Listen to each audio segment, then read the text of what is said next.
Hello everyone, इस video में हम क्लास 6 to 8 की एक्टिविटी शीट नंबर 20 देखेंगे। डेट है इसकी 9 फरवरी 2022 और वर्कशीट का टॉपिक है the hunter and the pigeons. An interesting story from Panchatantra. Panchatantra में से एक इंटरेस्टिंग स्टोरी है जिसे हम आज की वर्कशीट में रीड करने वाले हैं। और इसको शुरू करने से पहले मैं आपको एक इन्फॉर्मेशन देना चाहती हूँ। डियर लर्नर्स, आप लोग मोबाइल या लैपटॉप पर गेम्स तो खेलते ही होंगे, बट क्या आपने कभी अपनी लाइफ में कॉम्पिटिटिव गेम फील्ड बैटल दिया है? एक ऐसा बैटल जहां पर आप लाइव थाउजेंड्स ऑफ लर्नर्स के साथ compete कर सकते हो एंड साथ ही scholarships, medals and merit certificates भी जीत सकते हो। ये सब पॉसिबल है अनअकैडमी कॉम्बैट में, जिसमें इंडिया के टॉप एजुकेटर्स के थ्रू फ्रेम्ड क्वेश्चंस होंगे both in English and Hindi. Real time leaderboard generate होगा after every question. Personalise scores and rating से आप अपना परफॉर्मेंस इवेल्युएट कर सकते हैं। डिटेल्ड वीडियो सॉल्यूशन मिलेगा हर क्वेश्चन का। और सबसे इम्पॉर्टेंट, टॉप परफॉर्मर्स को मिलेगा merit certificate, medals and you can win scholarships worth ₹1 crore. ये कॉम्बैट एक फ्री लाइव टेस्ट है जो क्लास 6 से 12 तक के स्टूडेंट्स दे सकते हैं एवरी संडे अनअकैडमी के ऐप या वेबसाइट पे। टोटल 30 क्वेश्चंस होंगे जिन्हें आपको 45 से 60 मिनट में सॉल्व करना होगा। सो लर्नर्स, अनअकैडमी के साथ let's crack it. So students, चलिए अब वर्कशीट को देखते हैं। तो ये जो नीचे आपको स्टोरी दे रखी है, इसको रीड करने से पहले some reading instructions are given here for students. ठीक है, तो इन रीडिंग इंस्ट्रक्शंस को सबसे पहले हम पढ़ते हैं। First, let your voice reflect the tone of the story or the personalities of the characters। आपको वॉइस मॉड्यूलेशन के साथ पूरी स्टोरी को रीड करना है। आपको अपनी टोन चेंज करनी है बार बार वॉइस की, जिस हिसाब से कैरेक्टर की पर्सनालिटी है, ठीक है, और जिस हिसाब से स्टोरी चल रही है। और जैसे कि लिए कैरेक्टर, इस समय आपको कैरेक्टर की एक लाइन बोलनी है और जिसमें कैरेक्टर बहुत खुश है तो आप थोड़ा ज़ोर से बोलेंगे, जैसे आप खुश होकर बोलते हैं उस तरीके से बोलेंगे। अगर कैरेक्टर सैड है तो आप उस तरीके से बोलेंगे। तो आपको अपनी वॉइस मॉड्यूलेशन आनी चाहिए। वॉइस को अलग अलग टोन के हिसाब से आपको बोलना है। जिस तरीके से स्टोरी बढ़ती जा रही है वैसे आपको बोलना है। Don't read too fast. बिल्कुल फास्ट आप रीड नहीं करेंगे, जैसे बहुत जल्दी जल्दी आपने सब रीड कर दिया, ऐसे नहीं करेंगे। हम थोड़े एक्सप्रेशन देंगे, इमोशंस देंगे स्टोरी को और उसी हिसाब से रीड करेंगे। और हमें स्लो भी रीड नहीं करना, हमें अपनी स्पीड को मेंटेन करके रखना है। Then vary your pace so you can pause for emphasis. यानी कि आपको अपनी मतलब ईजिली बोलिए, ठीक है, कोई इसमें बहुत जल्दी जल्दी बोलने की ज़रूरत नहीं है। कॉमा आता है तो हम थोड़ा रुकेंगे, और ऐसा नहीं है कि आप यूं ही चलते जाएंगे। जब फुल स्टॉप आएगा तो थोड़ा रुकेंगे, फिर नेक्स्ट लाइन से शुरुआत करेंगे। उसके बाद देखो 1 डे के आगे कॉमा आया है तो थोड़ा कम रुकना है आपको, फिर लेकिन रुकना है थोड़ा सा, उसके बाद स्टार्ट करना है। तो इस हिसाब से आपको करना है। जब कॉमा आए तो आप थोड़ा रुकें, ठीक है, एकदम जल्दी जल्दी नहीं पढ़ना। तो ये कुछ इंस्ट्रक्शंस थे। Now we have to read the story. हम रीड करते हैं इसको। मैं पहले पूरा रीड कर आपको समझाऊंगी, देन आप फिर खुद से इस पूरी स्टोरी को रीड करेंगे। A flock of pigeons lived on a huge banyan tree। एक बड़े से banyan tree में कौन रहती थी?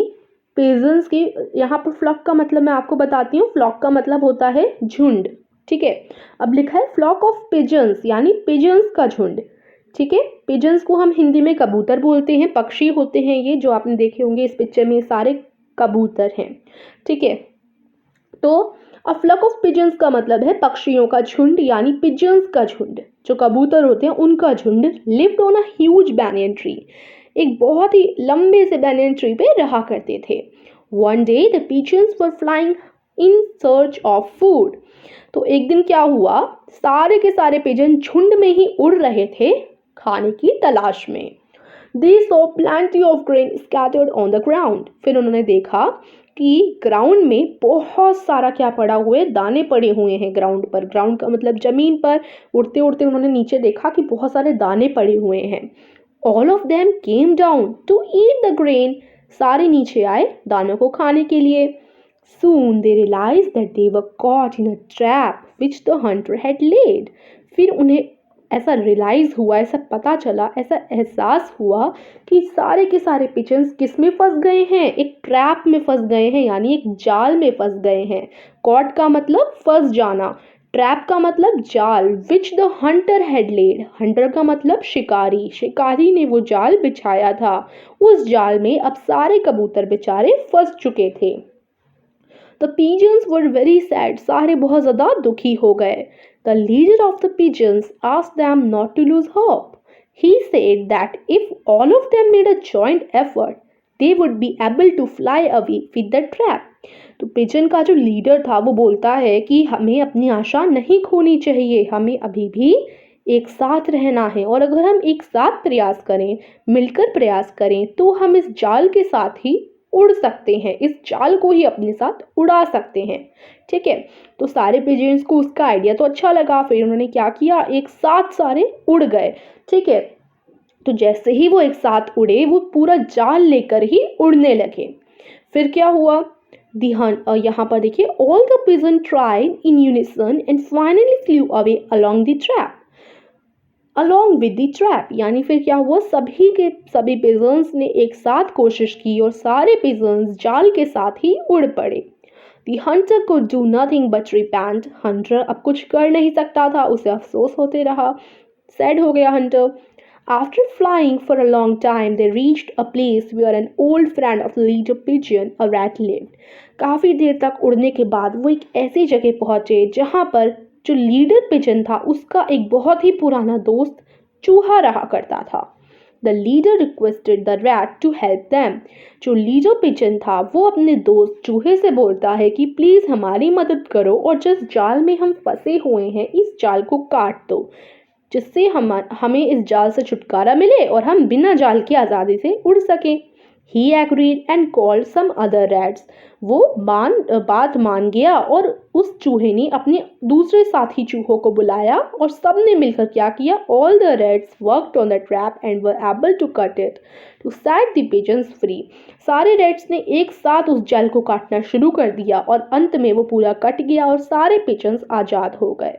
ठीक है, so this is our story. बहुत ही ज़्यादा अच्छी स्टोरी थी। इससे हमें मोरल ये मिलता है कि हमें हमेशा एक दूसरे के साथ रहना चाहिए और जब हम एक साथ प्रयास करते हैं तो वो काम ज़रूर होता है।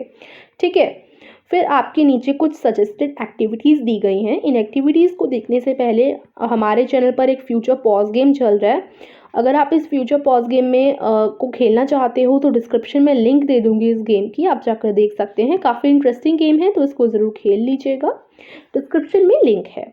अब हम कुछ सजेस्टेड एक्टिविटीज़ पर ध्यान देते हैं। कुछ एक्टिविटीज़ दी गई हैं, ये देखिए, इनको हम लोग करेंगे। फर्स्ट क्वेश्चन है, how many characters are there in the stories, name them. इस स्टोरी में कितने कैरेक्टर्स थे, आपको उनके नाम भी बताने हैं। तो देखो, सबसे पहले हमने सारे पिजन्स देखे, फिर हमारा हंटर जिन्होंने इनको जाल में बंद किया था, एंड देन एक था रैट।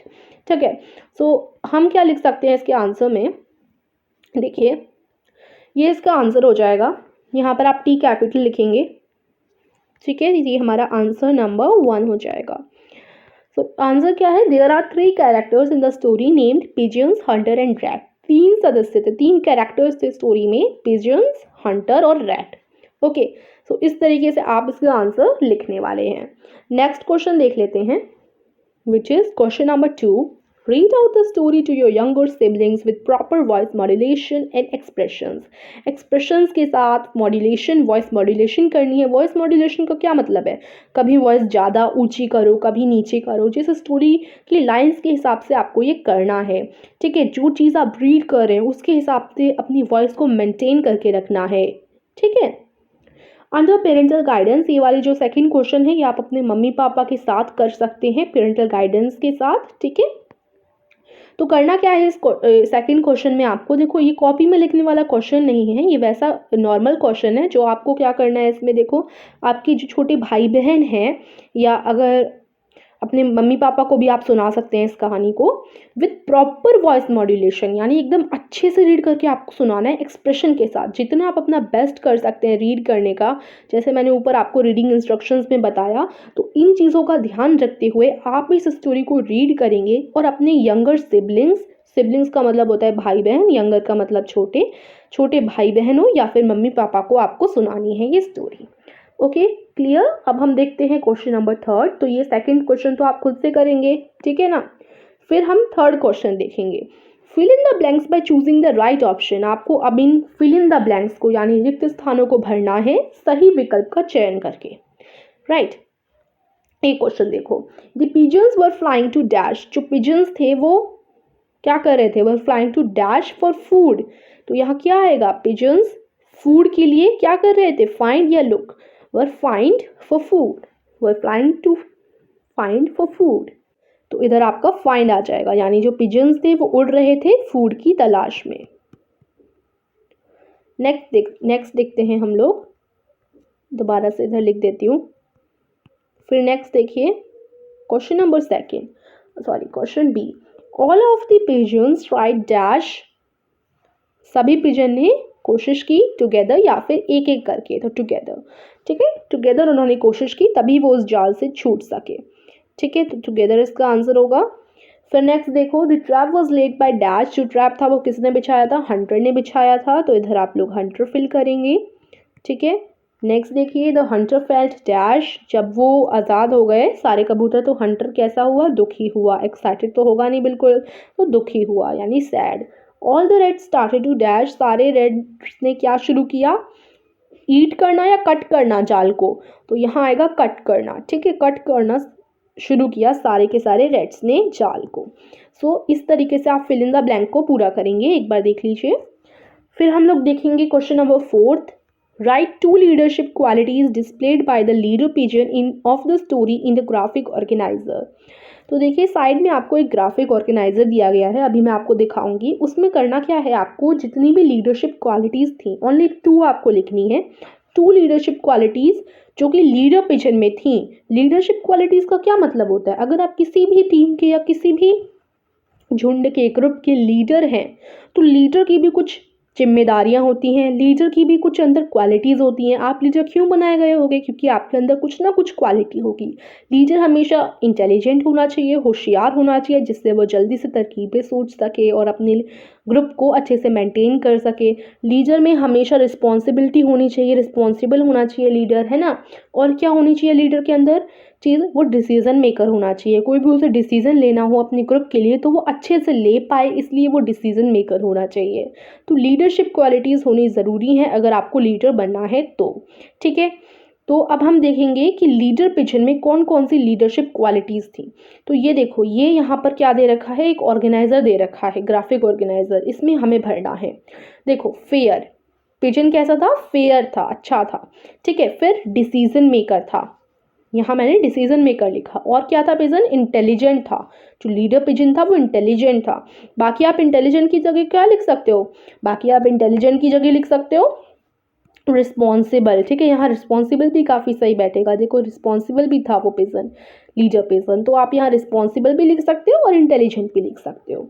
ठीक है ना, तो ये कुछ क्वालिटीज़ थी पिजन में। तो आप क्या करेंगे, क्वेश्चन नंबर 4 का आंसर, ये पूरी पहले आपको टेबल ड्रॉ करनी है और फिर जो इनके मैंने 2 आंसर्स लिखवाए हैं इधर, इन्हें लिखना है बॉक्सेस में। ठीक है, फिर हम अपना लास्ट क्वेश्चन देखेंगे विच इज़ क्वेश्चन नंबर 5। इसमें देखो क्या बोला गया है, a leader is one who Leeds और गिव्स द डायरेक्शन। लीडर कौन होता है, दिशा देने वाला और क्या सही है क्या गलत ये बताने वाला। The leader pigeon did just that. जो लीडर पिजन था उसने वैसा ही किया जैसे लीडर को करना चाहिए था। What did the leader pigeon ask the other pigeons to do, write your answer in not more than 2 lines. तो लीडर पिजन ने दूसरे पिजन्स को, दूसरे कबूतरों को क्या करने के लिए कहा था जिससे वो जाल से छूट सके। अपना आंसर आपको 2 लाइन से कम में लिखना है। ठीक है, 2 लाइन से ज़्यादा नहीं होना चाहिए, आपका आंसर छोटा होना चाहिए। तो आंसर देखिए, ये इसका आंसर हो जाएगा, आंसर नंबर 5। इसमें देखो 2 लाइन्स का मैंने सही आंसर आपको लिखवाया है। तो देखो लीडर पिजन ने क्या कहा था, he said that if all of them made a joint effort they would be able to fly away with the trap. All the pigeon try unison and finally flew away along with the trap. उसने कहा था कि अगर हम एक साथ प्रयास करें तो हम लोग उड़ सकते हैं इस ट्रैप के साथ, इस जाल के साथ। ठीक है, तो लीडर पिजन ने ये कहा था सभी पिजन से। आप क्या कीजिएगा, या तो ये जो भी मैंने पूरा आंसर लिखवाया आप पूरा भी लिख सकते हैं, नहीं तो अगर आप और छोटा लिखना चाहते हो तो ये जो लास्ट लाइन मैंने लिखवाई है ना, इसको लिखने की आपको ज़रूरत नहीं है। आप ओनली ये फर्स्ट लाइन लिख लो अपनी कॉपी में। ठीक है स्टूडेंट्स, तो ये हमारी आज की वर्कशीट थी एंड आई होप आपको वर्कशीट समझ आई होगी। अगर इस वीडियो से आपको थोड़ी सी भी हेल्प मिली हो तो हमारे चैनल को सब्सक्राइब कर दीजिएगा, वीडियो को लाइक कर दीजिएगा। Meet you soon in the next video. Thanks for watching.